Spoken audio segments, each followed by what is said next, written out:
Welcome everyone to BPM RealTalk show. My name is Mark Khabe and I will be the host of the show. As you all know, we really wanted to establish a platform where we could invite BPM practitioners from around the world, from various regions and with different backgrounds to share their experiences and their journeys, their obstacles, their successes, but also most importantly, their failures. And hence, really, we started BPM Real Talk. So our mission has always been to inspire, inform, and empower the community of BPM practitioners around the world. Today, we're really going to talk about some very interesting topic, actually. So we've been in over the last sort of 6 or 8 episodes. We've talked a lot about the executive binds to the frontline bind to enablers of different pillars for BPM. Today, we're going to focus on how do we create a synergy, especially the strategic synergy between business and technology group, and how that actually can yield to a greater BPM success. So our guest today is a leader in financial and operational management with notable experience in heading numerous continuous process improvement and automation endeavors in various organizations with a proven track record, especially focusing on implementing intelligent automation tools such as RPA and various workflow management tools, resulting over almost $30 million worth of value realization back into the business through various risk mitigation and process automation projects. So without further ado, I would like to welcome Claire Grosjean, Senior Director of Business Process Management at Technology Credit Union. So welcome, Claire. So before we dive into the discussion today, why don't we start with probably a little bit about yourself? It'll be fantastic to get to learn a little bit about your background. Thank you, Mark, for the opportunity. My background, as you mentioned, is in the financial services. I started out as the controller for Silicon Valley Bank and moved into different roles related to process improvement and automation, mainly because I realized that some of the challenges were outside of finance in terms of how the information was coming in and how difficult and challenging it was to move that information into the general ledger or the different ERP systems. And that's when I started the RPA Center of Excellence and moved into a program management role and then a CRE role within Silicon Valley Bank. Wow. And after that role, I moved from finance to operations because, again, that's where we had a lot of manual processes and needed to really automate those processes and leverage automation to scale and be able to grow without having to add expenses. In that role, I stood up the RPA COE and I also managed process improvement engineers to make sure that we didn't automate bad processes. So there was a very disciplined way to approach process improvement and automation. And again, making sure we had a good as-is process map that we were looking at improving those processes before we looked to technology to then automate those processes. Incredible.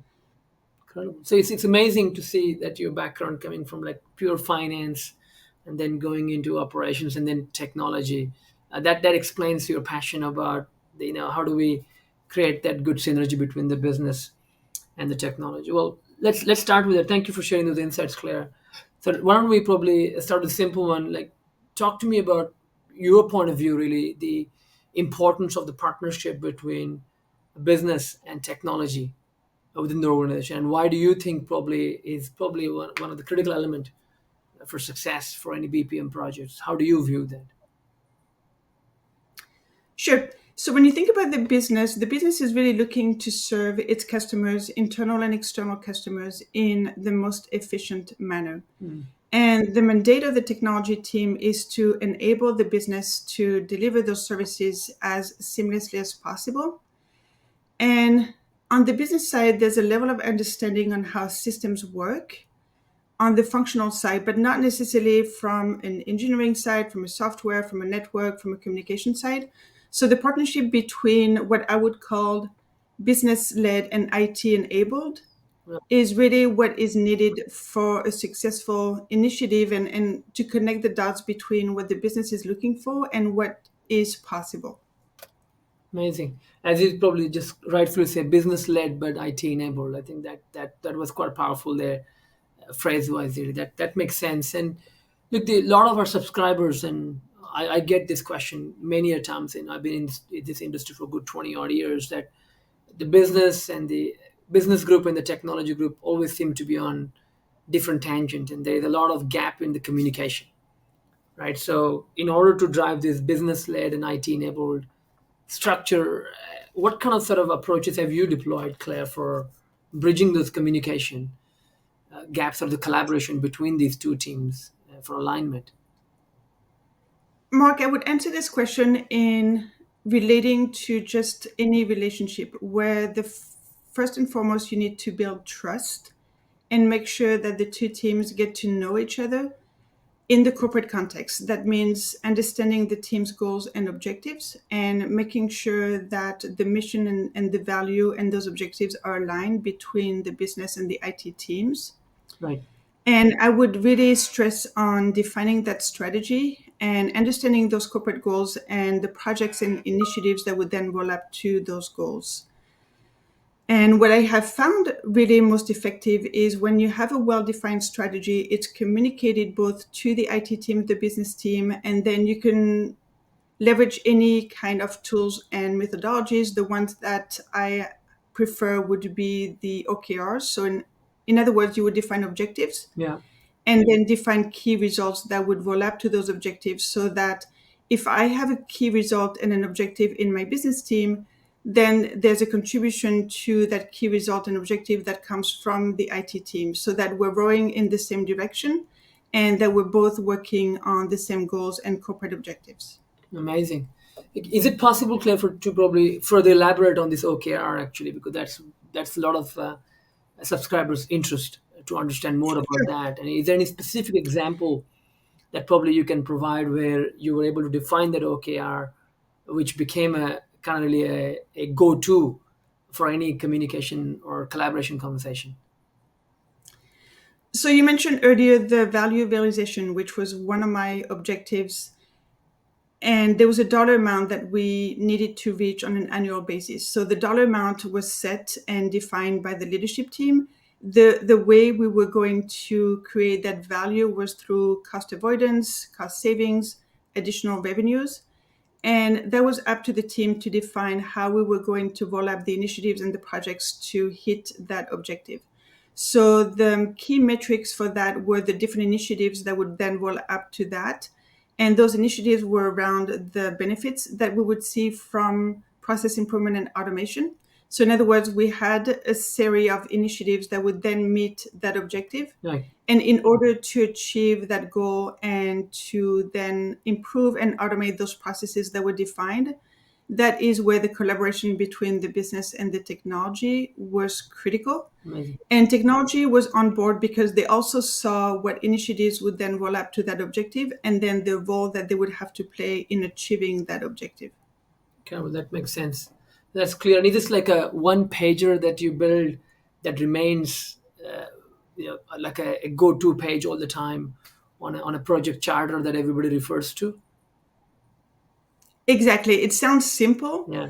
And I would say that the simpler the better. It is probably the most challenging is to put that onto one page and to make sure that it all the teams are communicated to and that everybody agrees on that one goal. And once you get beyond past that setting that objective, then everything else is a lot easier. So I would say spend a lot more time in the planning and make sure that we all understand how we're going to meet our strategic objectives, and then the rest then, as I mentioned, is much easier to accomplish. Nice. That makes sense. That makes sense, Claire. And you made quite an interesting point at the start, right? In your introduction, you talked about really doing the current state mapping, establishing your baseline before you're embarking on your automation or any RPA or any sort of intelligent automation projects going forward. So talk us through a little bit about the roles, right? So you got business groups and you got technology groups. So who is doing what? Is this current state mapping being done by the technology teams, or is this something that you're getting business people to Sure. do it? So talk us a little bit about that.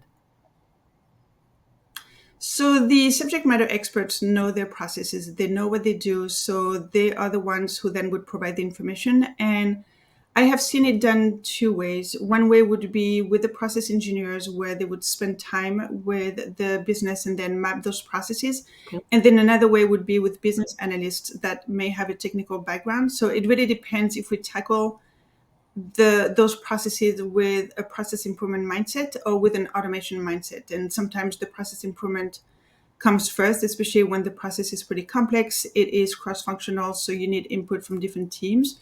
You want to make sure you understand who's involved, what are the different steps, and how it's being done. The business analyst would then come in to understand the functional needs and requirements and then translate that into technical requirements. So I would say that's probably the better alignment, is the collaboration between those two teams. And then creating the as-is process map allows everyone to understand what are the systems involved, what are potentially the risks involved, and the controls that we need to make sure we also mitigate when we improve and automate those processes. So coming up with the as-is process maps for an existing process is critical. I would add that you may have processes that you want to automate that are net new. So in other words, it's never been done in the Mm. organization before because it is part of a new initiative. So in that case, you want to make sure you map the process with the mindset of it's going to be automated, so that you're not really mapping it with the mindset that it's going to be done manually, but really jump into the automation and the art of the possibility, so that you are not limited to just how we would do it manually. So that's actually a very interesting concept Yeah. that I feel is critical to understand, because when you have bots or you have different automations, then you want to make sure you don't have the constraints of the manual work. It's incredible. Makes sense. Can you talk a little bit more about that, Claire? Because that net new is an interesting concept that you talked about. I think a lot of organizations that we've seen, when they go and sort of building a new business unit or about to embark on a new product line or service line, that is the only time they're saying, okay, we got to build the processes from scratch. But as you probably must have identified, there were gaps in the existing business unit itself where the processes were not done. Is there any specific example that probably you could provide, and how did you probably end up with the net new process map? Sure. Some of the examples I have were when you implement new systems and new technology, and you buy a system off the shelf. Typically, it would have 80 to 90% of the functionalities that you need, but it may not have 100%. Mm. And you are aiming to not customize the systems, because then it would make it a lot more complex to maintain and enhance. So the idea for low-code automation is maybe to supplement a system that you're implementing that may have a gap, a specific gap. And in that case, you would resort to a bot, an RPA bot or something else Right. to supplement that gap. And that's where you really have to think in terms of net new and see how you can implement it as simple as possible, as I mentioned. And make sure you document how that's being done and how it's complement the system that you're looking to implement. Okay. Makes sense. It sounds really simple, but I can imagine the difficulty in bringing all these teams together and sitting them down and getting them to agree on what the potential future state could look like, which is going to be driven through these bots and these different technology solutions. No, they're quite amazing. Look, I know you can probably talk about this for a very, very long time, but we are running out of time sooner. And so, probably last one: is there any particular advice that you would probably offer our subscribers on who are looking to enhance this relationship between business and technology groups and bridge that gap? Any particular success criteria that you could probably define based on your experiences that a subscriber could take away from today's session? That's a great question. I have a few things that have worked. And again, to your point earlier, it's lessons learned. What has worked and what didn't work. And my recommendation would be, if it's a net new process, net new initiative within a company, is to start small and then iterate and build on the successes, so that it is really a learning experience for everyone. So when you start small, then you allow your audience to really catch up and understand what it means and how it's going to work. I would also say that within the IT world, there's so many different teams that you need to get them involved as early as possible so they really understand what you're looking to do. And that is critical to make sure that they put the best technology at the table. One recommendation would be to make sure that you get the solution architecture team involved. So, in other words, the BPM team would document the process and say, okay, this is the best way that the process can operate. And then we're looking to automate. And the business does not necessarily have the knowledge of the different automation tools available. So engage your solution architecture team to then make sure that they select the best system, the best fit for that automation. And that's truly where the collaboration starts, because when the solution architecture team is involved in the selection of the tool, then they can support the design and the development and the deployment of those automations. So the partnership has to start very early on. You cannot bring technology once you're ready to deploy something in production. It is too late. Amazing. That makes complete sense. Now it's quite incredible. And you talked about the solution architect. It's a nice role. I'm sure probably every organization has that, but probably has not touched upon early in the piece. Left to the last minute when you're saying, okay, we've designed the process and it's time to implement it. Let's call the solution architect, who then looks at the process and says, sorry, but this is not going to fit. You go back to the drawing Exactly. board. No, amazing. Well, look, Claire, I really, really appreciate it. Thank you very much for jumping on the call today and sharing your expertise with the audience. Really, really appreciate your insights on this topic, which Thank you, Mark, for having me. everybody is struggling with on bringing the business and technology groups together. So Thank you so much. thank you for doing that. Look, before we close, is there anything else that you would like to share with our viewers that you think that is valuable for them to take away apart from what you have shared already today? I would say in this day and age where the technology evolves so fast, to keep an open mind in terms of what tool can meet the needs and the requirements. So, in other words, you may have a tool in mind, but it may not be the best optimal tool. So, make sure you keep up on the latest and greatest technology and that you have conversations with your technology team to then make sure you align on what's the best fit for purpose. Spot on. Thank you, Claire, and thank you to our viewers for joining us today. I would like to remind you again to stay connected with the BPM Real Talk. There are a lot more exciting episodes keep coming up, and from different unique perspectives, from different sectors, different geographies, different backgrounds of individuals like Claire today. So be sure to subscribe, like, and follow us, and stay connected with this growing community of BPM enthusiasts. So thank you for being part of this incredible journey. So stay inspired, informed, and empowered. Claire, thank you again for your time today. My pleasure.